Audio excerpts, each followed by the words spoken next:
13th BJMP Community Relations Service Month at ang paglulunsad ng Handbook on Islam in Places of Detention.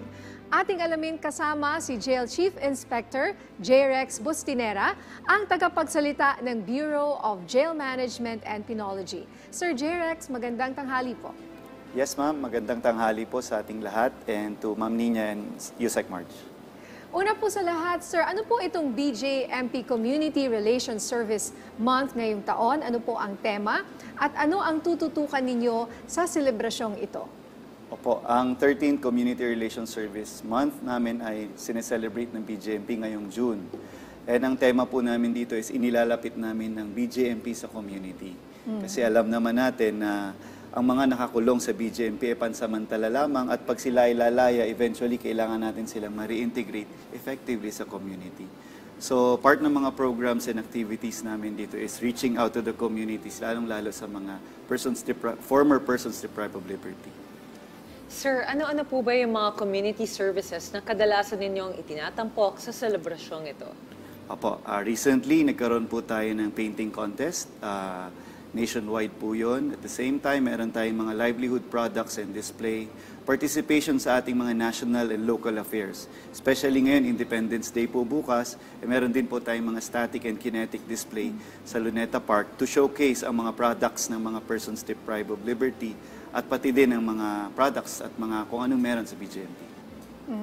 Mula po sa pagdiriwang na ito, ano po yung mga iba pang mga activities na inyong inihanda? Ito nga po, kasama po dyan yung launching of the Handbook of Islam in Places of Detention. Isang napakahalagang hakbang po ito para din sa maayos na treatment ng ating Muslim brothers na mga nakakulong. Isang mga activities namin yan. Ganun na din po yung drum beating po kasi kami papunta po sa BJMP anniversary ngayong darating na July 1. 33 years na po ang Bureau of Jail Management and Penology. Wow, happy 33 years. Happy anniversary po. Happy anniversary, sir. Sir, kasabay din po nito ang ilang mga aktibidad sa iba pang lalawigan o regional offices. Ano naman po ang detalye tungkol dito? Apo, sabay-sabay po tayo nag-launch ng Community Relations Service Month.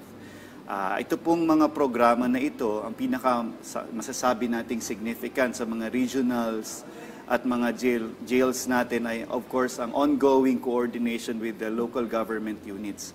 Dito po kasi pinopromote na natin yung mga pipeline projects natin. In fact, meron tayo with the DOJ, yun po, Unified Aftercare Referral ng ating mga PDL, na kung saan hindi lang sa loob ng piitan ng atin sa DOJ at sa BJMP ang mga programa, kundi pati na sa community, aftercare, sa paglaya nila. So, isa yan sa mga significant activities natin, ma'am. Just to add kasi, Nina, ang isa rin, goal rin natin na bukod sa pag-provide ng mga livelihood or yung mga pang-well-being ng mga PDLs natin sa loob, gusto natin paglabas nila sa mga piitan ay maging productive members pa rin sila ng community. Ang ganda kasi bagay kayo na magkasama ngayon dahil alam ko marami si Yusek March ang ginagawa. Yung di ba sa mga women's, may mga livelihood activities or programs kayo dun sa mga nakakulong ngayon. Meron din kami mga education programs na actually we patterned it also after with the BJMPs kasi meron din sila mga ALS. Meron din kami mga ALS program din. So we're hoping na pwedeng ma-align namin yung mga programa namin in partnership with BJMP. And speaking of aftercare services, can you tell us more about this? Kasi po, yun nga ang kadalasang problema kapag nakalaya na. Ang nangyayari po, bumabalik rin po sila sa kulungan dahil hindi din nila alam kung ano pang klaseng pamumuhay ang pwede nilang gawin. Yes, meron po tayong mga significant programs dyan. Una po yung ating plea bargaining on drug cases.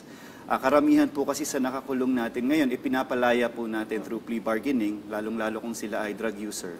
At ang continuity of care o yung rehabilitation nila ay hindi na lang sa BJMP. Nire-refer na po natin sila sa community-based rehabilitation. Yung pong nabanggit po ni Yusek March on alternative learning system. Meron po tayo sa BJMP, 10,000 gumraduate ng ALS, Alternative Learning System. Nagtapos sila ng junior high school at senior high school sa loob ng piitan.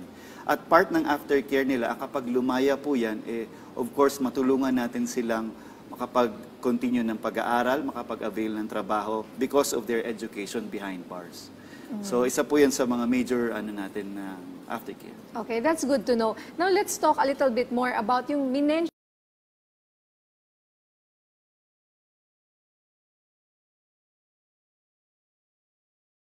at gaano po ito kahalaga sa mga PDLs natin sa bansa? Po. Ito po ay napakahalaga, lalong-lalo sa ating mga jail officers at sa ating mga BJMP facilities kasi nakalagay na po dito ang tamang pagtrato, ang mga sensitivities natin sa mga kapatid nating Muslim na nakabilanggo. Isa po dito yung halimbawa po ang tamang pagtrato sa paano kakain ang ating mga PDL. Given na may mga specific restrictions ang ating mga kapatid na Muslim. Ganon din po ang pagtrato sa kanilang mga asawa at sa kanilang mga dalaw at iba't iba pa pong aspeto ng kanilang pamumuhay na kung saan nagiging very respectful, very sensitive ang BJMP sa mga cultural specificities ng ating Muslim brothers and sisters. Sir, para lang po sa kaalaman ng ating mga kababayan, kamusta po ba ang religious practices sa karamihan ng ating mga piitan?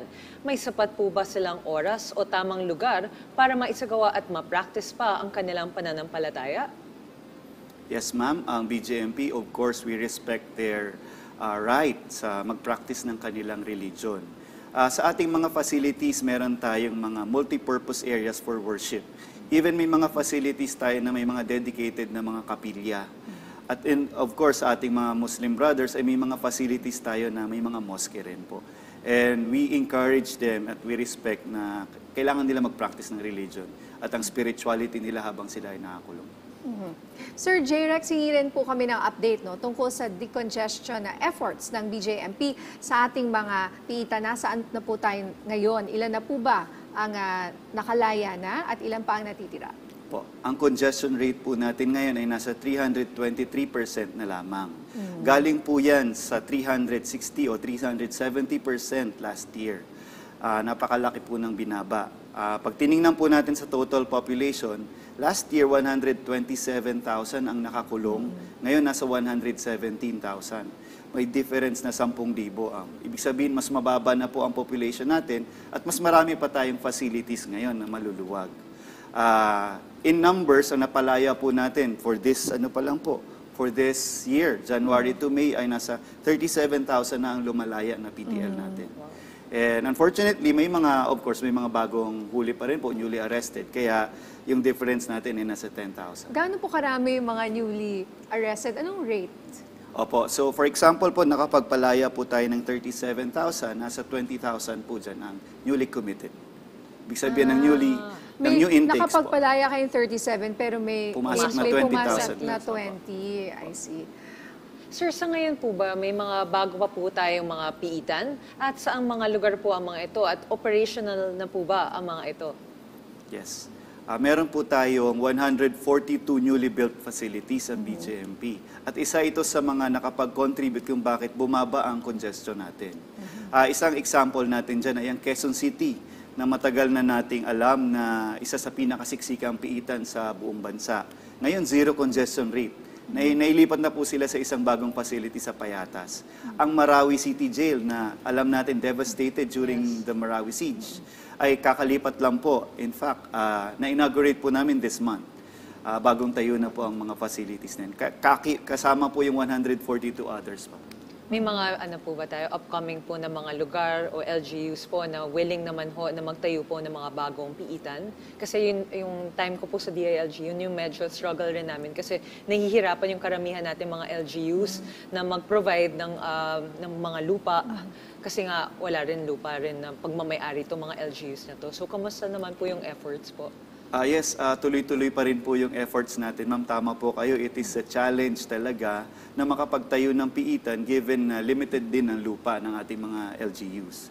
Recently, meron po tayong mga agreement ng Deed of Use of Frac ang San Mateo na tuloy-tuloy na po ang sana maipatayo na rin natin at pumayag na po ang LGU kasi binabaha po yung facility na yon. Meron po tayo ngayon mga ongoing projects sa Muntinlupa City, isa rin sa pinaka-congested facility natin. And of course, 70% malapit na matapos. Zamboanga, Davao, and Cebu. Tuloy-tuloy na po yan, ma'am. Alright. Meron ba rin sa Cavite na ipinapagawa kayo? Marami po. Meron po tayo sa Dasmariñas City Jail Female Dormitory. Kasi isa rin po sa tinututukan natin yung mga pinaka-congested talagang facilities. At ang local government ay nag-donate ng lupa. Yun po yung sinasabi ni ma'am. May coordination tayo na nag-donate sila ng lupa kung saan magpapatayo ang BGMP. Kamusta naman po sa Rizal? Di ba yun pa rin naman yung mataas ang congestion rate pa rin? Opo, yes ma'am. Sa ngayon, lahat po, totally, nationwide, lahat bumaba ang ating congestion rate. Sa Rizal po, may mga ongoing katulad nga po ng San Mateo Rizal na nakapag-donate na ng lupa ang LGU at hopefully makapagpatayo na rin ng facilities. Aasahan ho namin yan, sir.